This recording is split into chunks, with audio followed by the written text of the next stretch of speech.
Representative fraction. ठीक है, representative fraction जो है हमारा बहुत इंपॉर्टेंट होता है प्लेन स्केल या डायगोनल स्केल को ड्रॉ करने के लिए।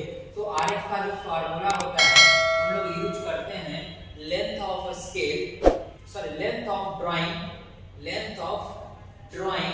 Divided by actual length of drawing, length of drawing divided by actual length of drawing. ठीक है, ये फार्मूला हम लोग यूज करते हैं कि RF बराबर representative fraction is equal to length of drawing divided by actual length of drawing. उसी में एक और फाइंड आउट करना होता है what is the LOS। LOS का मतलब होता है लेंथ ऑफ स्केल, और लेंथ ऑफ स्केल जो होता है लिखते हैं RF into maximum length of scale, maximum length of scale,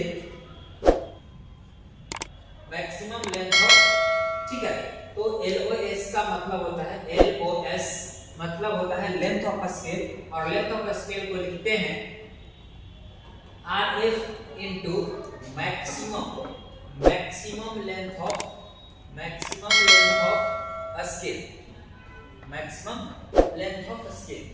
ठीक है, ये RF का है। RF में जो हम लोग RF फाइंड आउट कर लेते हैं, उसके बाद LOS निकालते हैं और हम उसका जो ड्राइंग का जो हमारा प्रोसेस होता है कंस्ट्रक्शन करने का वो करते हैं। इसमें जो है हमको एक करना होता है ज्योमेट्रिकल कंस्ट्रक्शन। ठीक है, ज्योमेट्रिकल कंस्ट्रक्शन जो हमारा इंपॉर्टेंट होता है किसी भी ड्राइंग को ड्रॉ करने के लिए। इसमें सबसे ज्यादा जो यूज आता है जो प्लेन स्केल या डायगोनल स्केल को बनाने के लिए, वो होता है how to divide a line in equal part. ठीक है, तो मान लो कि हमारा एक लाइन है जिसको 5 इक्वल पार्ट में बांटना है। ठीक है, जो हमारा लाइन है उसको हमको अगर 5 इक्वल पार्ट में बांटना है, तो देखिए हम एक लाइन ड्रॉ कर लिए। ठीक है, एक लाइन ड्रॉ करने के बाद अगर ये हमारा पॉइंट A है, ठीक है, ये हमारा पॉइंट A है और ये B है, और इसी AB को हमको 5 इक्वल पार्ट में बांटना है। 5 इक्वल पार्ट में बांटने के लिए हम क्या करेंगे कि एक लाइन लेंगे। ठीक है,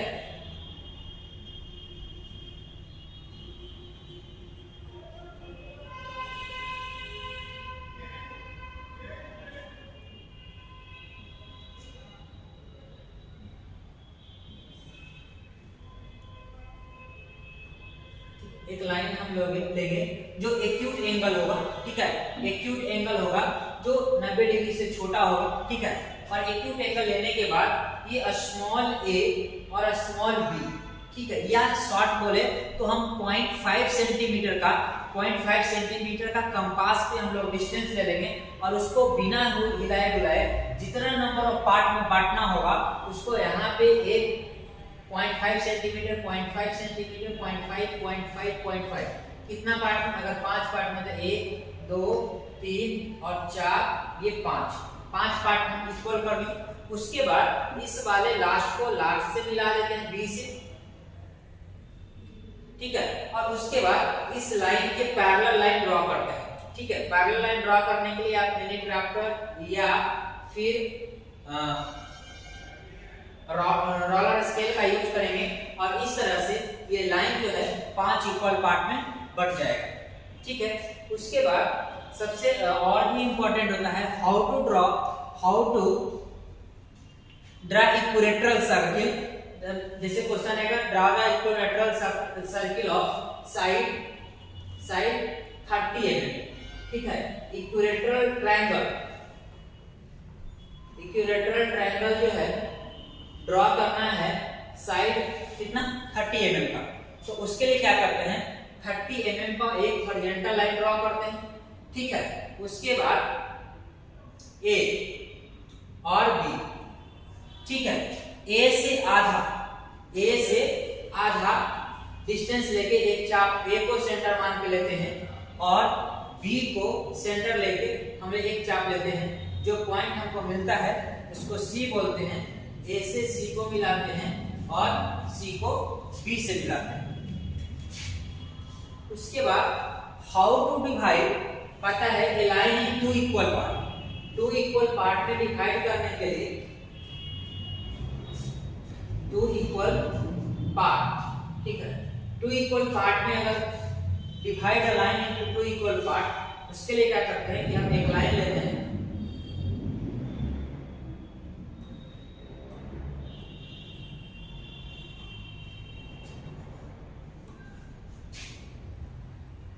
एक लाइन लिए, ठीक है, जिसको हम ए दिए और बी नाम दिए, ठीक है। ए और बी हमारा लाइन है, जो मान लेते हैं ये ए बी जो है वो 50 सेंटीमीटर है, ठीक है।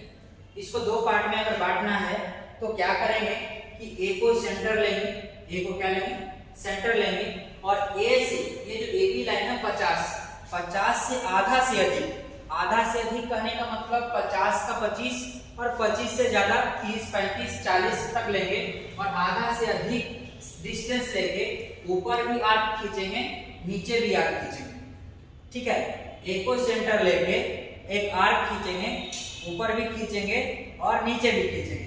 सेम बी को सेंटर मान के एक आर्क ऊपर भी काटेंगे और नीचे भी काटेंगे, ठीक है। ये दोनों जहां कटेगा उससे हम लोग मिनी ड्राफ्टर के मदद से परपेंडिकुलर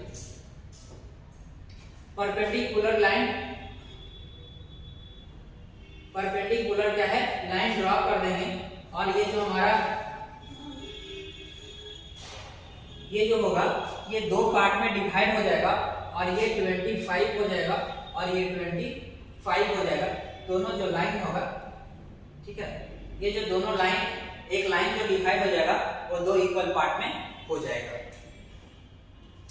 उसके बाद है कि हाउ टू ड्रॉ पेंटागन, ठीक है। ठीक है, अब सबसे पहले बात हम ये समझते हैं कि सिलेंडर क्या होता है, ठीक है। तो सिलेंडर जो डायग्राम में दिखता है, ठीक है, ये आपका जो है ये हमारा सिलेंडर होता है, ठीक है। ये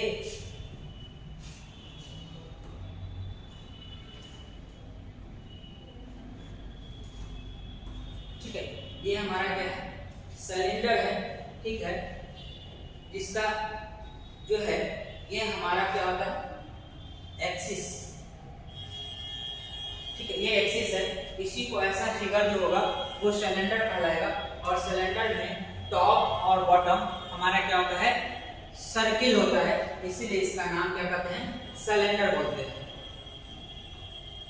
उसके बाद कोन भी बहुत ज्यादा इंपॉर्टेंट होता है, ठीक है।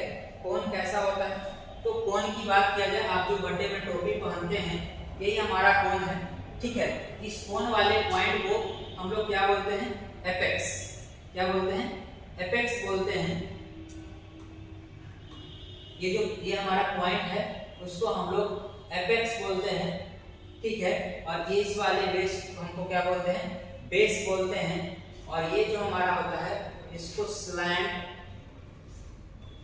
एज बोलते हैं, ठीक है, स्लैंट एज बोलते हैं, ठीक है। ये कोन होता है। उसके बाद और एक इंपॉर्टेंट है, अगर हमको सर्किल है तो अगर सर्किल को 8 पार्ट में बांटना है, अगर 12 पार्ट में बांटना है, तो how to divide a circle, अगर सर्किल को ड्रॉ करना है तो अगर डिवाइड करना है तो कैसे करेंगे, ठीक है। अब हमको पता है कि जो हमारा सर्किल होता है, जो सर्किल होता है ना, वो 360 डिग्री एंगल बनाता है, ठीक है। सबसे पहली बात, अगर सर्किल है तो 360 डिग्री बनाता है, और 360 में अगर हम बात कर दें कि 8 पार्ट में अगर सर्किल को डिवाइड करना है, अगर 8 पार्ट में डिवाइड करेंगे तो 45 डिग्री एंगल होगा।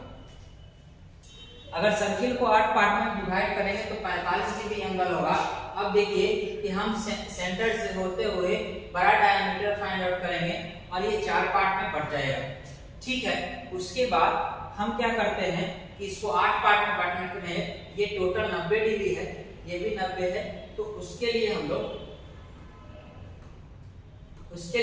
लोग क्या करते हैं, बाइसेक्शन करते हैं। बाइसेक्शन मेथड से इसको, जैसे ये है ना आर्क, तो इसको सेंटर मान के एक चाप ऐसे एक आधा से अधिक पार्ट लेते हैं, ए और बी मान ले, और ए और बी में आर्क डिवीजन में भी क्या करते हैं, आधा से अधिक लिए और ए को सेंटर मान के एक चाप लिए और बी को सेंटर मान के क्या लिए, एक चाप लिए, और इससे हम बाइसेक्शन, अगर ये आगे है तो ये पीछे की तरफ हम क्या कर दिए, मूव कर दिए। उसके बाद same process bisection of arc के मेथड से हम फिर इसको भी बाइसेक्शन कर लेंगे, और ये सर्किल जो है हमारा ये 1 2 3 4 5 6 7 और 8 ये सर्किल हमारा 8 पार्ट में बट के डिवाइड हो गया, और इस तरह से हम सर्किल को 8 पार्ट में बांटते हैं। अगर सर्किल को 12 पार्ट में अगर बांटना हो तो आप समझ सकते हैं कि अगर 360 है और इसको 12 पार्ट में बांटना है तो 12 किया का 36, ये कितना बनेगा 30 डिग्री, और ये 30 डिग्री बनेगा तो एक एंगल जो होगा वो 30 डिग्री का होगा। ठीक है, यहाँ पे आप देख सकते हैं अगर ये सर्किल है, अगर इसको हमको एक डिवीजन हमको कितना बनाना है, एक डिवीजन अगर हमको बनाना है 30 डिग्री का, उस परिस्थिति में पहले जो है सेंटर से होते हुए बड़ा डायमीटर ड्रॉ करेंगे। ठीक है, उसके बाद ये 30 डिग्री बनाना है तो प्रोटेक्टर की मदद से बनाएंगे। ठीक है, एक होगा एक ये 30 और ये 60, फिर है उसी तरह से ये डिवाइड होगा 30 और 60। ठीक है, उसी तरह से ये 30 और ये 60, ये 30 और ये 60, चांद की सहायता से इसको हम 12 इक्वल पार्ट में बांट पाएंगे। ठीक है, ये डिवीजन हो गया सर्किल का। ठीक है, उसके बाद